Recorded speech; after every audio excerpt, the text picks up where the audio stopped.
इस वीडियो में हम कॉन्सेप्ट ऑफ इंडेक्स नंबर के बारे में समझेंगे एक एग्जाम्पल के साथ। Consider the following data of price per metre in rupees of two types of cloth. एक दिया हुआ है कॉटन क्लॉथ, एक दिया हुआ पॉलिएस्टर क्लॉथ।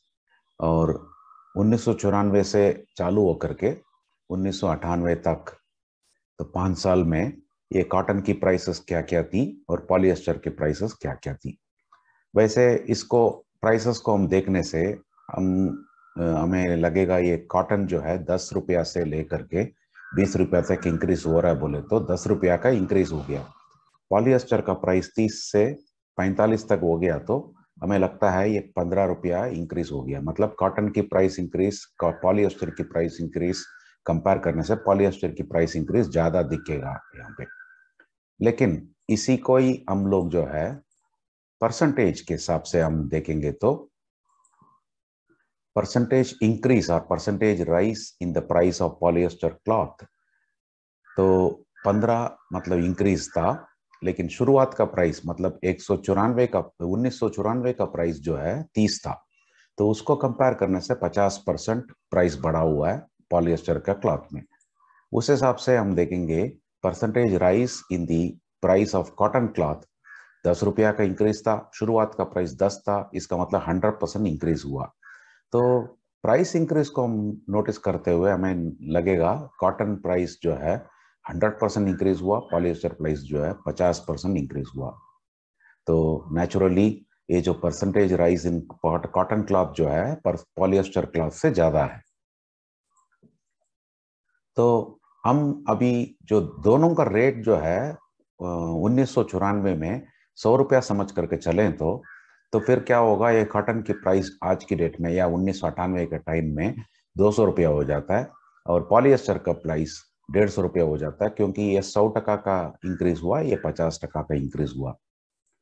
तो स्टैटिस्टिकल लैंग्वेज में हम इसको बोलते हैं इंडेक्स नंबर बोल करके, ये 200 को और 100 150 को।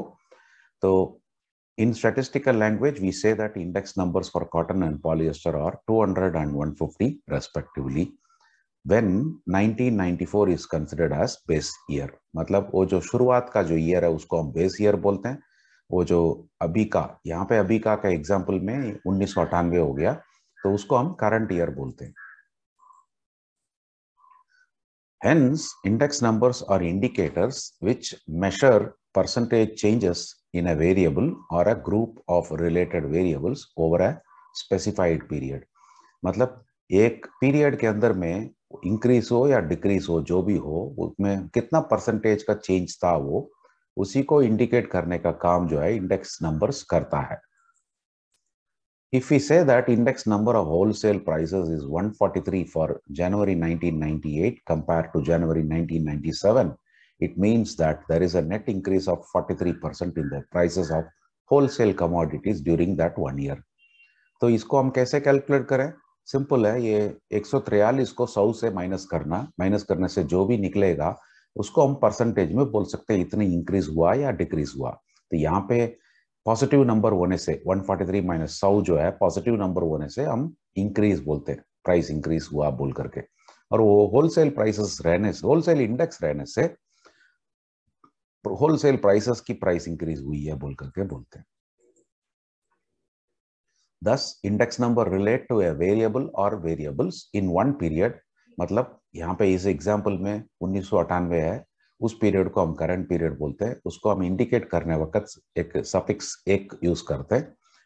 Compare to the same variable और वेरिएबल्स इन अनदर पीरियड। मतलब इस एग्जाम्पल में 1994 था, वो हम बेस पीरियड बोलते हैं, उसको हम इंडिकेट करने वक्त सफिक्स 0 को यूज करते हैं।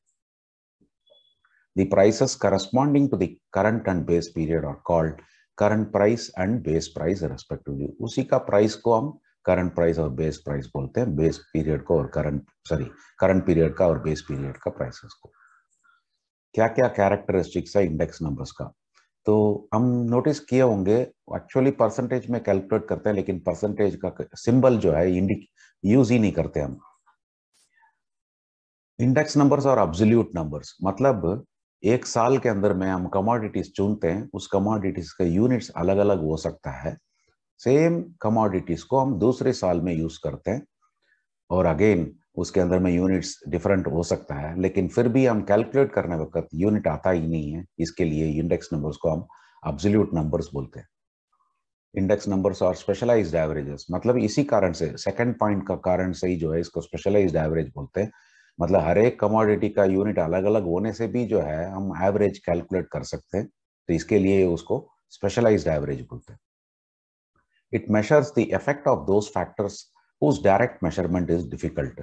मतलब डायरेक्टली हमको इन्फ्लेशन कैलकुलेट करना वो डिफिकल्ट है, लेकिन हम क्या करते हैं, कंज्यूमर प्राइस इंडेक्स या कॉस्ट ऑफ लिविंग इंडेक्स को कैलकुलेट कर करके उस बेसिस पे हम इन्फ्लेशन को फाइंड आउट करते हैं।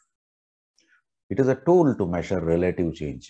एवरी टाइम हम 2 साल का कंपैरिजन करते हैं तो वो कंपैरिजन हो जाता है, इसके लिए हम इसको रिलेटिव चेंज बोलते हैं। जो मेजर हम यूज कर रहे हैं एक्चुअली फाइंड आउट करता है, it measures the relative change, कितना चेंज है एक साल में और दूसरे साल में कंपैरिजन में।